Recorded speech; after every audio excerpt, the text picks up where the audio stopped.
Olá, turma! Nessa videoaula nós vamos iniciar a observação de alterações que podem ser causadas por artrópodes, que são aí de relevância dentro da parasitologia. Então, para começar, é importante a gente conhecer algumas características dos artrópodes, destacando aqui que eles possuem pés articulados, tem aí um maior número de indivíduos do reino animal, apresentam uma simetria bilateral. Também possui um exoesqueleto, que é basicamente um esqueleto externo, que é extremamente importante para os artrópodes, porque impede o seu crescimento contínuo. Então, essa estrutura é muito formada ali por quitina, né, que é um polissacarídeo, e que justamente vai auxiliar na limitação do tamanho dos artrópodes. Eles apresentam um tegumento, que é essa camada externa, com função tanto de proteção, como também de sustentação e de redução para perda de água. Então, esse tegumento, ele isola, faz um tipo de isolamento que auxilia nesses processos. Nós temos essa cutícula, que vai ser secretada pela epiderme de uma forma mole, mas que depois começa a enrijecer.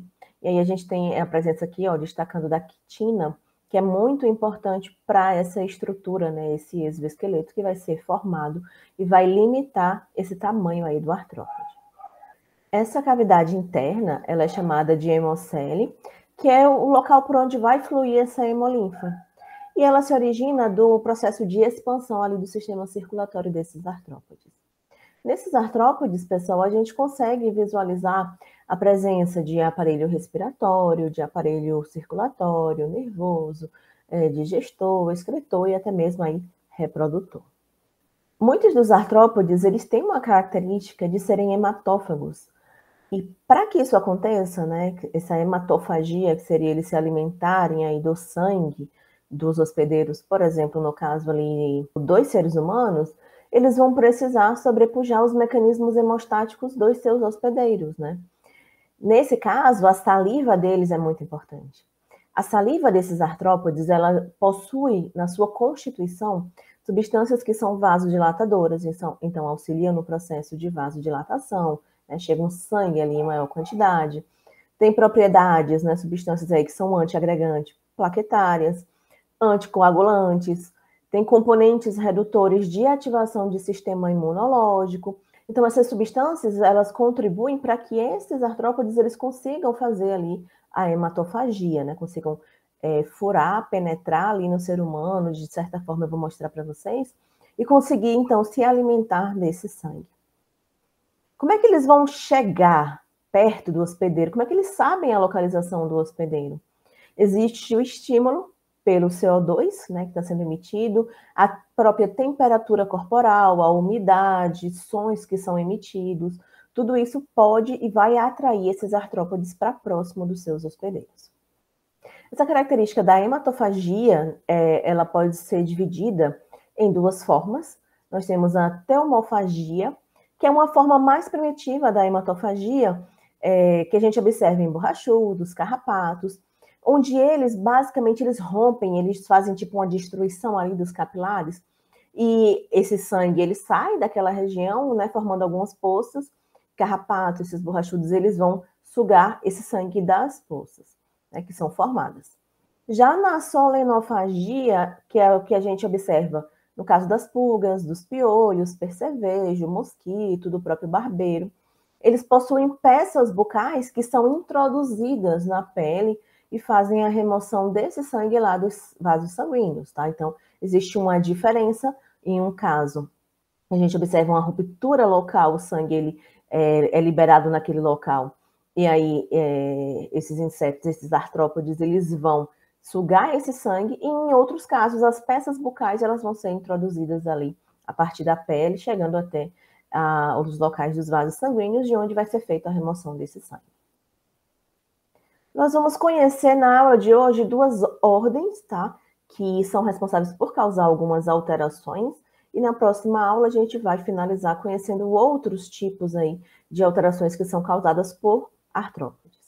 A gente vai começar com a ordem dos Hemiptera, que nesse caso apresentam como características gerais terem insetos com um aparelho bucal sugador. E esse aparelho bucal sugador, ele tem uma origem anterior aos olhos, tá, desses artrópodes. Possuem um par de mandíbulas e maxilar. Os lábios deles podem ser tri- ou tetrasegmentados, ou seja, ter 3 ou 4 ali divisões, né, segmentos nesses lábios. E em relação às suas asas, eles possuem 2 pares que vão se sobrepor ali na região do abdômen. Existem subordens, tá, para essa ordem dos hemíptera, como os Homoptera, que seriam basicamente insetos sugadores de plantas, e a gente observa com interesse maior para a parasitologia, seriam aí os artrópodes pertencentes à subordem dos Heteroptera, que são insetos sugadores de planta. Eles podem se alimentar de insetos ou de pequenos vertebrados, ou eles vão se alimentar do sangue dos vertebrados. E aí, nesse caso, podem trazer problemas para a gente. É por isso que nós vamos nos aprofundar justamente nessa subordem. Os artrópodes aqui, eles possuem o primeiro par de asas nessa porção anterior do seu corpo, com a metade basal rígida e a porção distal mais membranosa. Tem nervuras, tá, que são chamadas aí de hemiélitros, e aí tem o segundo par de asas na porção posterior com esse aspecto membranoso. Podem ser baratas d'água, então muitas vezes são chamadas de baratas d'água, porque algumas dessas espécies, elas vivem e se reproduzem no meio aquático, como os membros aí das famílias Belostomatida, Naucorida e Nepida. Alguns deles podem ser hematófagos, principalmente aqueles que são pertencentes às famílias Polictenida, Cicimida e Reduvida, por exemplo, como a subfamília Triatomina, né, que aí destaca-se os barbeiros, que são pertencentes a essa subfamília. Para que a gente faça a identificação dos triatomíneos, a gente pode observar que eles podem ser hemípteros, fitofagos, onde eles vão possuir a probóscide aqui, ó, nessa região reta, que vai ultrapassar o seu primeiro par de patas, vai atingir essa região mais ou menos de abdômen. Né? Eles não possuem o sulco estridulatório. Professor, o que é isso? É como se fosse uma coxinha aqui, a coxa dessa que veria antes dessas patas. Nesse caso, esses insetos eles não vão ter esse sulco estridulatório. Por que a gente precisa entender isso do ponto de vista da parasitologia? Porque para que a gente possa diferenciar, né, qual é a espécie. Porque de acordo com a espécie, a gente vai ter alterações diferentes, né? Então isso é importante do ponto de vista de identificação. No outro caso, existem hemípteros predadores e hematófagos. Aqui sim vai ser problemático, porque aqui eles são hematófagos. E aí, o que nós observamos é que essa porção da probóscide é pequenininha, mais curta, ela não vai ultrapassar esse primeiro par de patas dela. E observem que existe o sulco estridulatório aqui, ó. Essa porção aqui seria o sulco estridulatório. De interesse para a gente, vou destacar os triatomíneos, que são os barbeiros, que nós já estudamos em uma aula anterior, lá na doença de Chagas, né, causada por Trypanosoma cruzi. Eles têm um hábito hematofágico, existe a presença de conexões membranosas entre os segmentos do rostro. O que seria isso? O rostro, pessoal, é basicamente um conjunto ali das peças que vão formar o aparelho bucal daquele inseto, tá? Então, existem algumas conexões membranosas, geralmente são 2 a 3 segmentos membranosos que fazem essa conexão ali nessa região.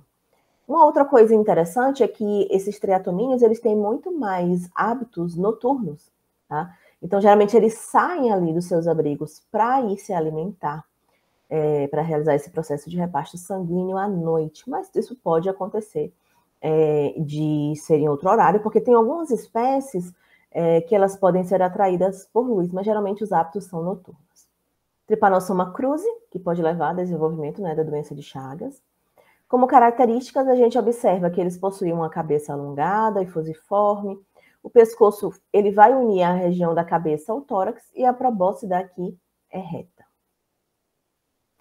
Observamos aqui, no caso dos triatomíneos dos barbeiros, né, como é que acontece o processo de formação deles, qual seria esse ciclo biológico.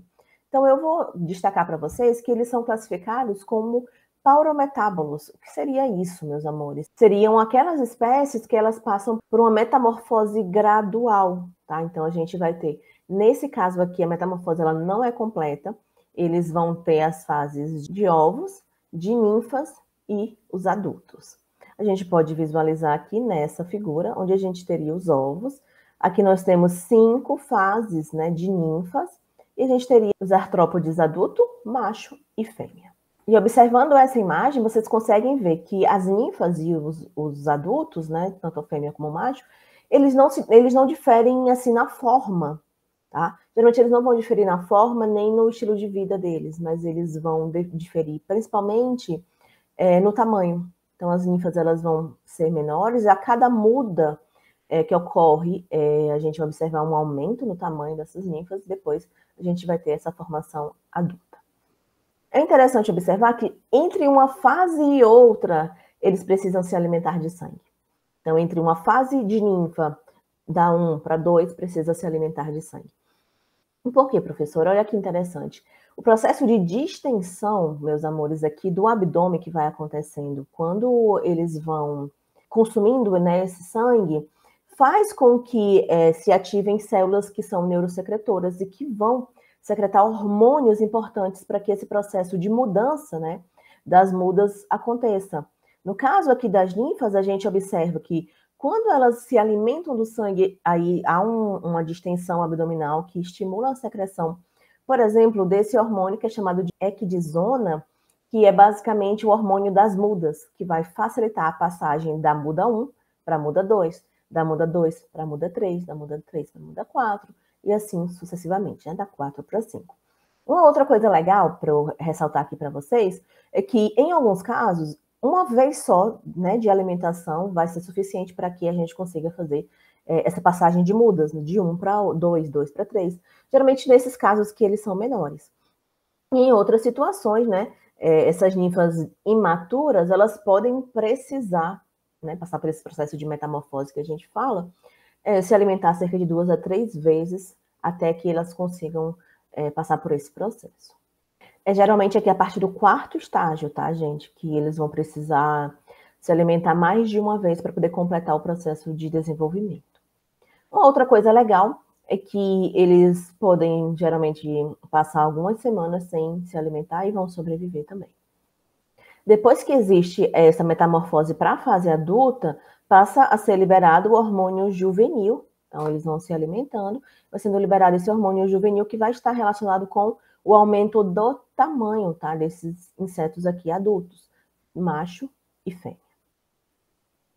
Quando a gente pensa nas características dos ovos, eles são ovos operculados, tem uma cor branco-leitosa, que vai iniciar geralmente branco-leitosa, depois vai ficando rosa, podem ter tamanhos variados, ficarem soltos ou aderidos.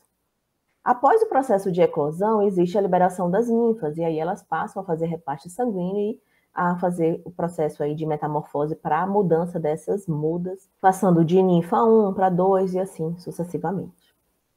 O processo de cópula desses adultos, né, dos adultos aí triatomíneos, vai acontecer geralmente durante 15 a 30 minutos, tá, o tempo de duração, e o processo de ovoposição ele vai acontecer 10 a 30 dias depois da cópula.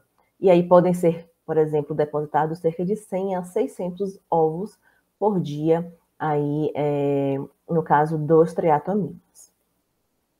As ninfas, elas têm esse exoesqueleto que vai ser trocado, né, porque lembra, o exoesqueleto, ele limita o tamanho daquele artrópode. Então, quando é feita a muda, né, das ninfas, existe a troca dessa cutícula velha, né, a eliminação da cutícula velha e a troca por um exoesqueleto novo. No caso das ninfas recém-emergidas, elas inicialmente são mais moles e rosadas, depois ocorre o processo de enrijecimento, né, aquelas camadas de quitina vão formando esse esqueleto que vai sendo moldado e limitando o crescimento delas. Essa cutícula, então, ela vai gradativamente endurecer e também escurecer, por isso que geralmente elas são mais escurinhas, tá? E a diferença dessas ninfas para os adultos é que elas não vão ter os ocelos são aqueles óleos primitivos, né, que a gente localiza nos adultos, que tem uma grande quantidade de células fotorreceptoras. Não vai ter as asas e a genitália externa ela vai ser não desenvolvida ainda nas ninfas. O estágio de desenvolvimento vai ser alcançado nos adultos. Então, observando aqui esse esquema, os adultos eles vão copular, eles vão chegar próximo do hospedeiro, eles vão ser atraídos por temperatura, umidade, CO2, e aí eles vão, em seguida, ingerir, né, fazer o repasto sanguíneo, vão ingerir o sangue, e dependendo da quantidade de sangue ingerido, isso vai facilitar o processo de ovoposição, né, colocação aí de mais ovos.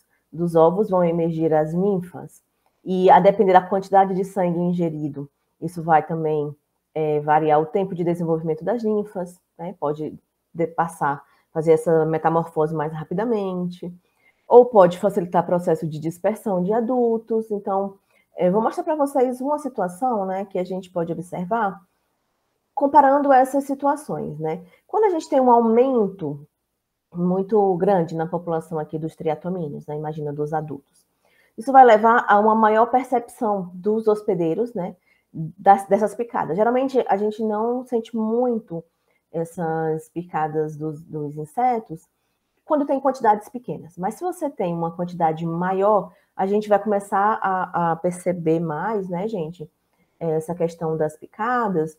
E nesse caso também, como eles têm uma maior competição, a gente pode espantar eles de certa forma, o que vai diminuir a quantidade de sangue que eles vão conseguir ingerir durante o processo de repasto sanguíneo. E aí isso poderia levar a um prolongamento dessas fases de ninfa, né? As ninfas, elas não iam passar tão rapidamente para fases adultas. Lembra que para que ocorra o processo de metamorfose, elas precisam fazer o repasto sanguíneo. Então, se tem menos sangue, mais difícil vai ser de fazer essas trocas aí das mudas dessas ninfas até chegar na fase adulta. Então, existe uma maior probabilidade também de dispersão desses barbeiros por voo, tentando achar fontes, né? E aí isso leva a uma regulação da população, né? E ir para um outro local, vai se afastando cada vez mais. Tudo isso depende aí dessa quantidade da população de triatomíneos que a gente observa em determinado local. Os triatomíneos, aí os barbeiros, eles têm uma grande interação com o Trypanosoma cruzi, como nós já visualizamos em aula anterior. E esse desenvolvimento do Trypanosoma cruzi vai acontecer no tubo digestivo ali do vetor. A transmissão para um hospedeiro vai ser aí através das fezes do vetor. Então, o indivíduo ele vai se contaminar através das fezes. Lembrando que a gente geralmente pensa que existe um processo de inoculação, mas não. Aqui, observem, ele vai se alimentar e vai aumentando de tamanho, de forma que vai expulsar o conteúdo fecal, onde vai ter aqui o T cruz nessa região. E aí o indivíduo depois ele pode coçar, se existe uma abrasão, a gente pode empurrar, né, e ter a contaminação chegando até esse local, iniciando todo o ciclo aí, de desenvolvimento do Trypanosoma cruzi no hospedeiro vertebrado. Do ponto de vista ecológico, o que é que a gente observa? Que há uma distribuição focal dos triatomíneos que vai depender da fonte de alimentação. Eles vão ficar mais onde eles têm locais para se alimentar, tá? É um método de sobrevivência. Existem alguns fatores que facilitam a colonização: temperatura do local, né, umidade, elevação, pressão. Existem espécies de importância primária para a colonização, eles fazem a colonização de humanos, né, com uma alta taxa de infecção natural por Trypanosoma cruzi. Existem algumas espécies que têm mais importâncias secundárias para a colonização. Algumas espécies locais, né, fazem colonizações em pequenas densidades.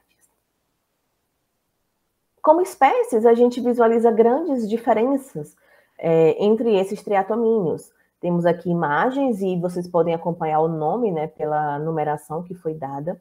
Então, inicialmente, a gente observa Triatoma infestans, tá? Que eu vou posicionar aqui para vocês conseguirem visualizar. O Triatoma infestans, se a gente for observar estruturalmente, ele tem uma cor negra, né? Então, a cor, geralmente, aqui, essa cor geral deles é uma cor mais negra, e tem umas manchas amareladas nessa região que a gente chama de conexino, tá? E esse conexino dele é mais oval.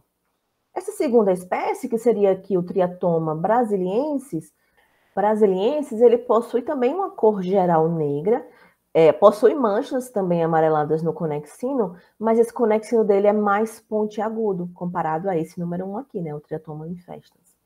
Já o 3, que tem um nome bem feinho, que é o Pastrogylus megistros, Ele é um pouquinho maior, tá, em tamanho.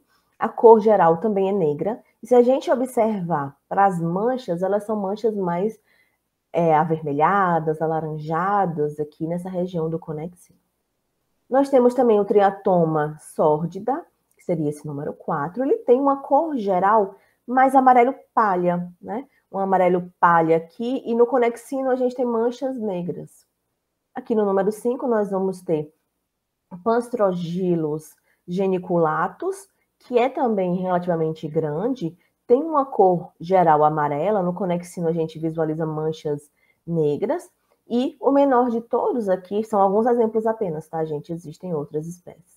Seria Rhodnus neglectus, que tem aí uma cor negra e tem um tamanho bem reduzido comparado às outras espécies. Para profilaxia, gente, a gente observa bastante o combate ao barbeiro, uso de repelentes, melhoria das habitações rurais, de forma geral, preservação de áreas silvestres, ou um estudo detalhado antes de invadir aquela região, né? Antes de utilizá-la. Fiscalização de açaí, de cana-de-açúcar, vendidos in natura, porque o processamento, né, como a gente vê, por exemplo, a etapa de pasteurização, matam o parasita, né, que poderia causar um problema, uma doença de Chagas no indivíduo humano. E também um controle de transmissão congênita pode ser observado como método de profilaxia para problemáticas, né, para alterações causadas por artrópodes da ordem dos hemípteras, tá, gente? Especificamente aqui no caso dos triatominhos. A outra ordem de interesse para a gente, do ponto de vista parasitológico, e que vai causar alguma alteração, seria a ordem dos dípteras, onde a gente vai observar insetos adultos que possuem um par de asas funcionais e um outro par de asas vestigial. A evolução aqui é holometabólica. Professor, o que é uma evolução holometabólica? É onde existe a metamorfose completa. Existe o ovo, existe a larva, existe a pupa e existe a fase adulta, tá bom? No caso, eu vou destacar para vocês a mosca doméstica, né? A famosinha mosca, minha gente, a mosca doméstica, que é tão comum no nosso dia a dia. É uma praga de importância na saúde pública, então cuidado com as moscas. E por que, professora, a gente tem que ter cuidado com essas moscas, né? Porque elas podem fazer a veiculação de formas infectantes de parasitas. Elas pousam sobre os alimentos, utensílios domésticos, você toca, né? Você pode estar almoçando, ou você deixou o almoço na mesa ali descoberto e a mosquinha, ela vai lá nas fezes de um gato, de um cachorro, e aí depois ela pousa ali na sua comida, né? E deixa algumas formas infectantes de parasitas, então cuidado com as moscas, sempre espantem, não queiram ter moscas ali próximo de você. Elas podem causar míase, então aqui eu vou chamar bastante atenção para vocês da míase, tá? Onde a gente observa a infestação dos vertebrados por larvas desses dípteros, que essas larvas, meus amores, elas vão se alimentar dos tecidos vivos ou mortos dos seus hospedeiros. Então aqui a gente vai destacar a míase. Míase é uma coisa feia, tá, gente? Nós temos a míase primária, onde é obrigatório, para completar o ciclo de vida dessa larva aí da mosca, ela fazer essa infestação dos tecidos aí dos vertebrados. Existe a míase secundária, que é facultativo, onde as larvas de vida livre, elas podem se alimentar de tecidos mortos, dos cadáveres ou de animais vivos, mas é facultativo, não é obrigatório, como é na míase primária. E existe um processo chamado também de míase acidental, onde a larva ela pode ser ingerida com água ou nos alimentos, essa larva da mosca, tá, minha gente? E aí o indivíduo ele pode desenvolver essa míase acidental. Do ponto de vista de localização, a míase ela pode ser cutânea, o que é mais fácil da gente visualizar, eu já vi, caso de míase, é bem estranho. E também pode ser uma míase cavitária, nas regiões auriculares, nasofaríngea, urogenitais, oftálmica também, né? São casos complicados. A penetração da larva, ela acontece porque essa larva, ela vai escavando a pele do indivíduo. Então, ela escava essa pele intacta. Ou, em outras situações, a gente pode observar uma lesão causada pela picada de um inseto hematófago, por alguma lesão no folículo piloso, alguma coisa ali já de lesão naquela região, e aí facilita a penetração da larva. Geralmente esse processo de penetração ele dura de 5 a 10 minutos, até a larva conseguir realmente penetrar dentro da pele desse indivíduo. Vou mostrar umas imagens para vocês, tá? Popularmente vocês podem conhecer como berne. Então aqui teria uma pessoa, né, removendo aqui um berne de uma região aqui de um indivíduo, e aqui uma grande quantidade no calcanhar, acho que me dá agonia de ver essas coisas, que a gente chama de bicheira, tá? Então, uma grande quantidade aqui de infecções por larvas de mosca. Eu vou até passar que me dá agonia de ver essas coisas. A larva é interessante que ela não fica migrando no hospedeiro, tá? Ela vai amadurecer naquele local da penetração inicial. Existe um inchaço naquele local, um inchaço subdérmico que é doloroso, e o berne maduro, ele abandona o hospedeiro, ele cai no solo onde ele vai se enterrar. Então, geralmente isso acontece. Para fazer o diagnóstico, é basicamente observar o aspecto da lesão, a existência dessas larvas. Você visualiza assim ela respirando, sabe, do ponto. Você vê bonitinho, se você colocar alguma coisa em cima, você vê a bolinha saindo, então você vê realmente que ela está ali. Como diagnóstico específico, para ver a morfologia das larvas é um pouco mais difícil, né, ou das formas adultas. Muitas vezes são colocadas larvas dentro de recipientes adequados, algumas vezes com pedaços de carne, para ela ir se alimentando e se desenvolvendo até realmente passar pelos processos de formação aí até chegar à fase adulta. Nesse caso, óbvio, tem que ter uma membrana para limitar a passagem dela, para essas espécies não fugirem, mas que tem que garantir ali um fluxo de oxigênio para aquele local. O tratamento, gente, é expulsar a larva, tira, né? Pode ser espremendo o nódulo, muitas vezes é feito um corte, né, um alargamento daquele orifício para que possa ser feita a remoção com uma pinça. Então, muitas vezes, só espremendo você não vai conseguir tirar. Porque às vezes você começa a espremer de um lado, ela vai empurrando para o outro, você acaba empurrando para o outro lado. Então, muitas vezes você vai precisar fazer ali aqueles procedimentos pequenos, só de um corte, tirar, dar um ponto, alguma coisa assim, a depender da quantidade também. Isso é muito importante, depende da quantidade.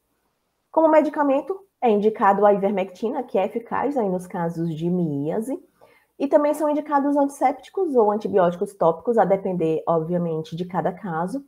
Nesse caso aqui, seriam para ser aplicados sobre a ferida, para proteger, né, esse local de eventuais lesões posteriores, para evitar uma contaminação bacteriana, alguma pior nessa região da lesão.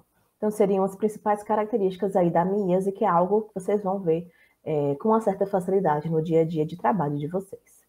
Bom, pessoal, então dessa forma a gente finaliza essa primeira aula sobre as alterações causadas por artrópodes, conhecendo algumas ordens e destacando aqui a questão dos triatomíneos, né, que são vetores para o Trypanosoma cruzi, que vai levar ao desenvolvimento da doença de Chagas, e também no caso da mosca doméstica, né, cujas larvas podem penetrar no ser humano e levar ao desenvolvimento dos casos de miíase.